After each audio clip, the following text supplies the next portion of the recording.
Hey, time for another out-of-this-world story from Breakup Cheater.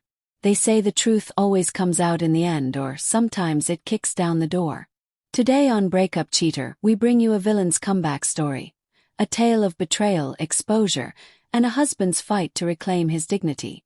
Wife cheated and tried to play the victim, so I leaked the proof to her family, friends, and employer. I am a 47-year-old man, and I was married to Eliza, 43, for 12 years. We have 2 kids together, ages 9 and 6. Until recently, I believed we had a stable, happy marriage. We both worked and provided for our children, who attended good schools. Our weekends were spent together, either at home or on short trips. We took a yearly vacation.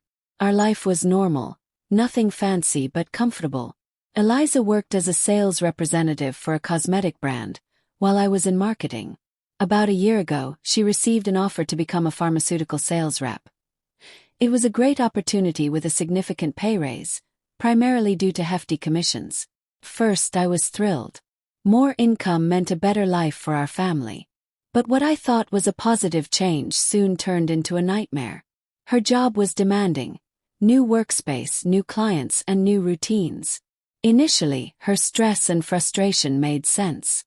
She would vent about work for hours, and I listened, offering support. But then she changed. She stopped sharing details about her day, brushing off my questions with a simple, same old, same old. The distance between us grew. She poured more hours into work, coming home late, exhausted and irritable. She barely talked to me or the kids. It was always about meetings, conferences, or new product launches. Our intimacy disappeared. She was either too tired or not in the mood. I wanted to trust her, I really did. But the signs were impossible to ignore. Only a fool would have missed them. One Sunday she got dressed for work. This was the 3rd Sunday in a row that she had important meetings. That was the final straw. I decided to follow her.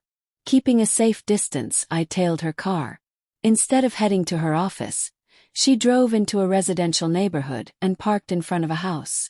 My worst fear was coming true. I hesitated. Maybe it was a work-related visit. But then why was she there for hours? I could have stormed in, banged on the door, and demanded answers. But even in my pain, I knew that wouldn't work. She would gaslight me, twist the situation, and make me look like a jealous, irrational husband.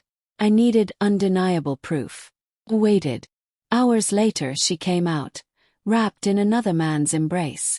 He kissed her before she got into her car.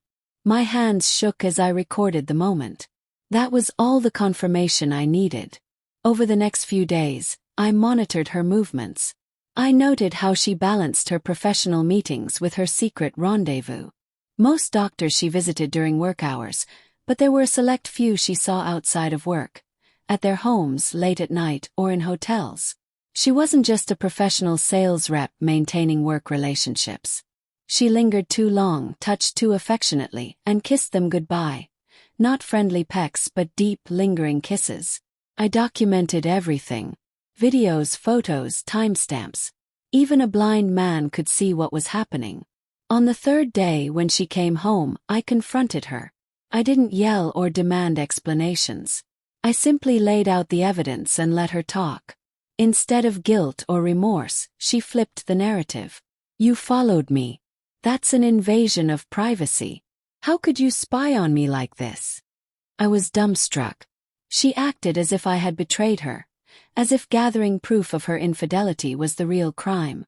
Taking a deep breath, I replied, I don't want to play this mind game. I caught you cheating and I cannot forgive or forget. I want a divorce. Let's split the savings, share custody, and move on. You can keep the house for the kids' sake. I just want out. She scoffed. You're overreacting. You don't understand my job. Sometimes being close to doctors is just part of it. They're old men. Some get a little friendly, but it's nothing serious. I stared at her. If your job requires you to sleep with these old men, and you're okay with that, it says everything I need to know. I didn't sign up for that. She twisted the narrative again, playing the victim, acting as if I was overreacting. But I was done listening. That night I moved into the guest room. The next morning I contacted my lawyer. Eliza refused to talk to the children. She stalled, saying she needed time to prepare. Then it was our younger son's birthday, and she didn't want to ruin it for him. She thought I'd break.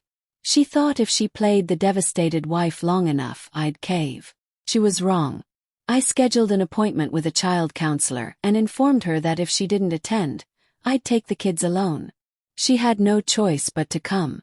The counselor guided us in explaining the situation gently. My eldest sensed something was wrong, but my youngest was still blissfully unaware. When we broke the news, my older son sobbed. "So we won't live together anymore? No more family vacations.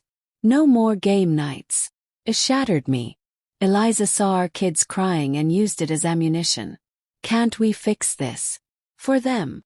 The counselor pulled her aside, probably reminding her not to make me the villain. I held my boys and reassured them that we were still a family, just not in the same house. I moved out gradually, involving the kids in the process to ease the transition.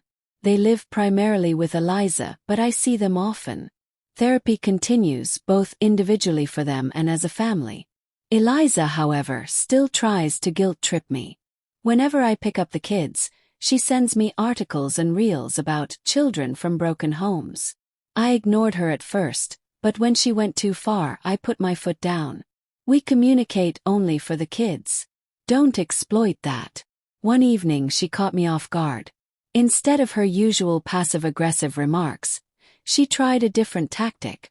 Eliza suspected that someone from her own team had leaked confidential information about how she was driving sales for the company. What made it worse was that her methods were unethical, and now the truth was out. Her downfall wasn't just about her losing a job, it was about her being held accountable for her actions. The children, however, were heartbroken. They had been looking forward to the promises she made to them, but now she couldn't fulfill them. In a way, it wasn't surprising. After all, she had already broken something far more sacred: her marriage vows. Some might argue that bringing her unethical actions to light was too extreme, that I should have let her face the consequences on her own.